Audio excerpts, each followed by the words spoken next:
Will you pray with me this morning?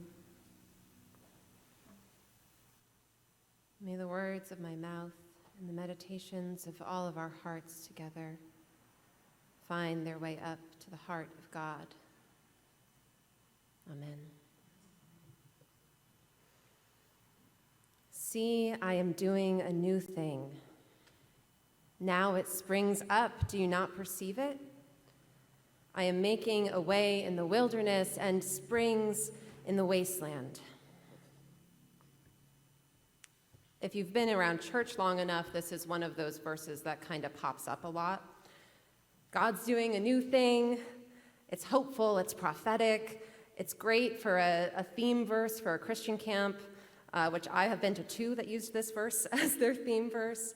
And the UCC's General Synod this year's theme was making all things new. It's quoted so often that it can kind of lose its meaning and just become a pithy cliche. So I want to give people a little bit of historical context here. Please bear with me. The prophet Isaiah was speaking to a people in exile, a people who had been removed from their homes a generation ago and forcibly relocated to Babylon as slaves. And in Isaiah's time, the balance of power was shifting from the Babylonian Empire to the Persian Empire. And the fate of the Israelites hung in the balance. The emperor of Persia, Cyrus the Great, allowed his subjects to practice their own religion. And he was willing to relocate the Israelites back to Jerusalem and let them rebuild their temple. So, to recap, it's been 50 years since Jerusalem was burned to the ground, and now the Israelites have an opportunity to return to the Promised Land. Maybe this should have been a slam dunk for Isaiah, but I sense a little bit of resistance from the Israelites. Humans are kind of hardwired to prefer the familiar, even when the familiar is not necessarily the best for us. Thank you, Kate. So when God says, I'm doing a new thing, I'm making a way through the wilderness, part of me wonders if the Israelites were like, hang on, God, I don't actually want to go to the wilderness. Babylon is rough, but all of my friends are here, and we have a soccer league that meets on Tuesday nights. And did you just say there were jackals out there? Maybe I'll stay put. I think the return was kind of a hard sell. Most of the Israelites alive at this time wouldn't have remembered Jerusalem at all, and those who did remember it were probably only children when they watched it burn to the ground and fled in captivity. What could returning home mean to these people whose home had been destroyed so brutally and who had only known a home in captivity for most of their lives? It makes sense, then, that the Israelites might have been resistant to God doing this new thing and might not have been as eager as we are to put this slogan on camp t-shirts and water bottle stickers. It makes sense that they might have needed some reassurance. Experts on trauma say that we are hardwired to repeat patterns of behavior that we've lived through before. Consciously or not, our brains desperately want a do-over of even the most painful situations because our brains desperately want to get it right this time. And so consciously or not, we seek the familiar even when we suspect it won't be good for us. Breaking these patterns can be terrifying, and it often requires the support of a whole community who has practiced doing things a new way. This is true of addiction, of relationships, of parenting, and on a bigger scale, it's true of the way that we run our society. I wonder how many of us have had experiences of exile that we weren't sure would ever end. Exile from our friends or family, from God, or from ourselves.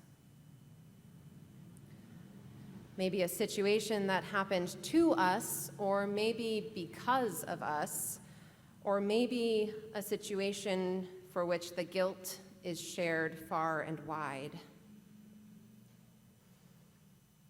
My own period of exile came when I was 20 years old, and my father received a very short terminal cancer diagnosis. After 4 months of rapidly declining health, he died, and I spun out. I was processing not only my grief at his death, but also the complex emotional baggage of having a mentally ill father who was also addicted to opiates for most of my life. And so in the year after his death, I coped by drinking heavily. I was completely out of control of my emotions and out of touch with my body. I lashed out at my friends and my family. I ruined parties and dinners and holidays. And I damaged relationships that I am only now starting to repair a decade later. I wanted everyone else to feel the pain that I was feeling, and I wanted to feel nothing at all. I managed to get out of these patterns because I was going to therapy every week. And after 3 years of therapy, I met Walt, my husband. And by that time, I had healed enough to be ready for a relationship with a mature and emotionally available person. Can you imagine? I finally had some of the tools that I needed to communicate without casting blame and to be a supportive partner instead of a critical one. But I wouldn't say that my exile fully ended until we moved to Sterling in 2017, and I joined the Our Whole Lives facilitator team.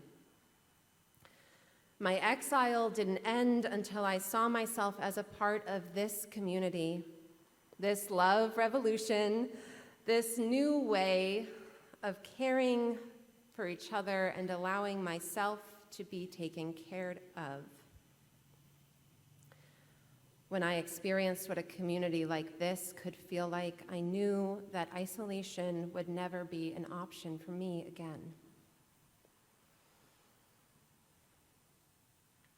The situations that bring us to our lowest points can feel insurmountable. The way that we get out of them might be beautiful and transformative, or it might be really ugly.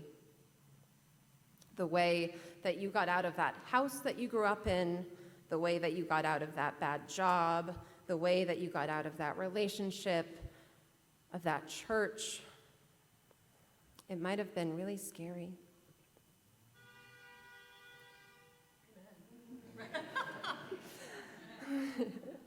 You might have had road rage. You might have made decisions along the way that you regret now. You might have hurt people along the way while you were just trying to stay above water. And maybe you didn't think that there would be a home for you on the other side of the wilderness. Maybe you didn't know what love would look like, but here you are now. You followed love to this place where God is feeding us and where God is moving even now.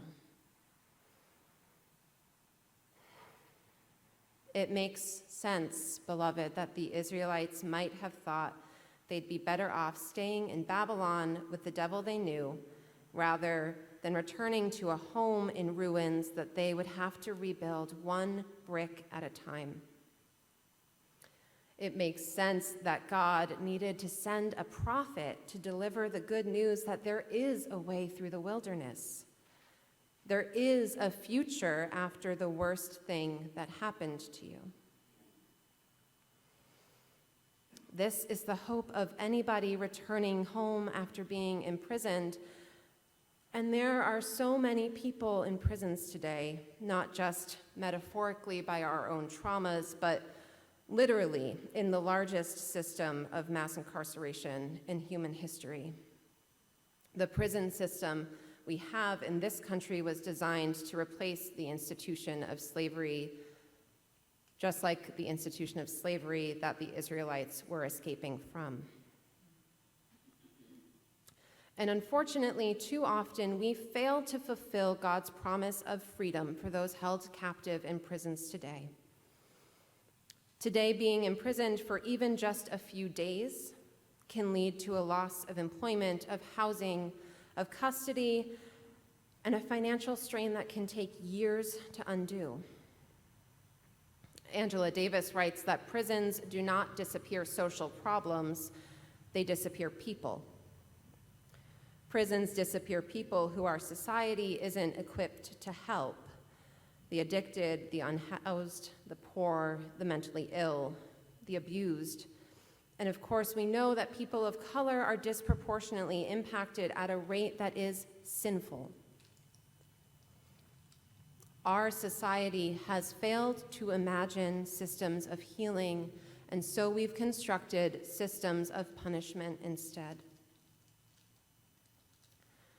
People re-entering the world after being held captive in jails or prisons often return to a place that feels strange, unwelcoming, and hostile.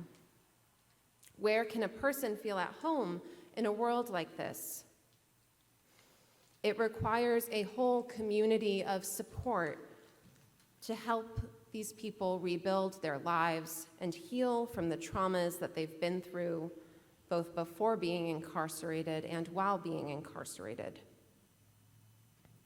What could a way through the wilderness mean for these people? The only women's prison in Massachusetts is in Framingham, just a couple miles from where I live now. The building was built in 1877, and you can imagine that it's showing its age. Because it's in disrepair, it's been scheduled to close by the state for years, and for years, a campaign has been growing calling for the release of the 130 women currently held there and an end to any building projects that would replace the prison. Activists say that the $50 million that it would take to build a new prison should be invested in restorative justice models that do the hard work of healing that actually makes communities safer and healthier. But what do you do with the people currently held there, right? For the 130 women held in MCI Framingham today, an organization called Reimagining Communities has committed to finding housing, employment, childcare, and support for these women upon their release. And every week they have a meeting where they call out the names of these 130 women, one at a time, and discuss what each person needs this week. They show up to parole hearings, they coordinate with legal teams, they write letters to those inside, and they keep these 130 women connected to the outside world so they don't lose faith, so they're never forgotten, and so they know there is a home for them on the other side of the wilderness. Reimagining Communities is making a new way for these women and practicing new ways of caring so that when we are finally ready to let go of the myth that locking people up out of sight and out of mind can ever do anything but create more hurt and more harm, we won't have to make our own way through the wilderness. The way is being prepared, and thank God. God says, "Forget the former things and do not dwell on the past." Maybe God knows that we've learned lessons from our past a little too well, and sometimes we need to forget them in order to do something new. We have learned to get our way by yelling or threatening. We've learned that people will take advantage of us if we're too nice. We've learned that there are good people and bad people, and that good people deserve help, but bad people deserve punishment, maybe even prison. To unlearn these lessons and to be open to God doing a new thing is scary. It requires us to enter the wilderness with God. And the wilderness is a place of danger, but also of transformation. It's a place where miracles happen and where God speaks so clearly that you can hear God. And the work has already begun in the ways that we hold each other in this community through our lowest days. It's already begun in the work of the No New Prisons campaign and the work of reimagining communities, and in the work of having grace for each other, because God knows we fall short in this life, every one of us. The work of restoration has already begun. The work of rebuilding after exile has already begun. The work of faith and forgiveness has already begun.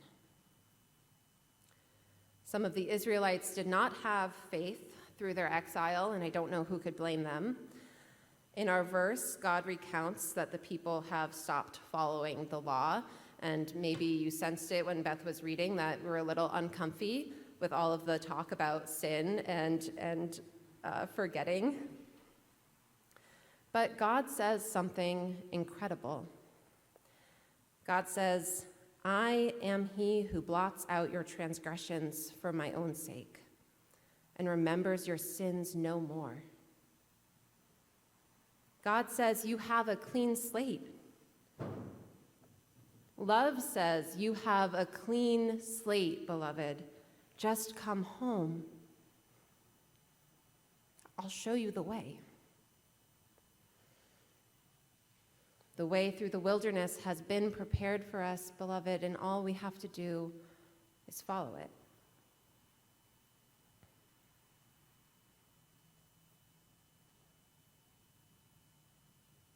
All we have to do is follow it.